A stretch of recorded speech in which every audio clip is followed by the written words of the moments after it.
শীতের দিনও আবার চিতই পিঠা না খামু গাইস, এর লেগা গাইস আজকে আঙ্গ বাইতে আবার চিতই পিঠা বানাইতাছে। আঙ্গ এলাকায় এটা চিতই পিঠাও কয়, আবার খোলা পিঠাও কয়। আপনাকে এলাকায় কি পিঠা কয় অবশ্যই কমেন্ট করে জানাইবেন। দেখেন কি সুন্দর, পুরা একদম এত সুন্দর করে ফুলছে গাইস, কি কইতাম, অনেক সুন্দর হইছে গাইস। এই চিতই পিঠা দিয়ে আবার দুধ দিয়া ভিজামো গাইস। আঙ্গ দেশে কিন্তু এটা ভিজা পিঠা কয়। আপনাদের দেশে কি পিঠা কয় অবশ্যই কমেন্ট করে জানাইবেন। দেখেন গাইস কতগুলো পিঠা হইছে, এটি আবার আমার খালা ভিজাইতেছে শিরার ভিতরে। গাইস পিঠা বানাইতে যে এত কষ্ট আগে জানি নাই কা। মায় আগে ফেলেডো দিত, খাইয়া লাইতাম বয়ে বয়া, জিঙ্গাইতাম না মা তুমি খাইছো নাকি। অনেক গাইস বুঝি পিঠা বানাইতে যে কত কষ্ট, মায় না থাকলে বুঝা যায় কত কষ্ট পিঠা বানাইতে।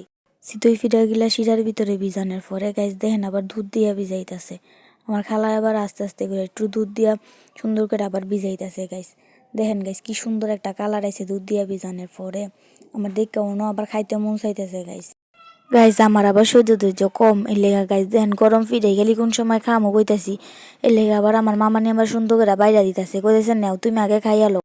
আজকের ভিডিওটা কেমন হয়েছে সবাই কমেন্ট করে জানাইবেন। সবাই ভালো থাকবেন, সুস্থ থাকবেন, আল্লাহ হাফেজ।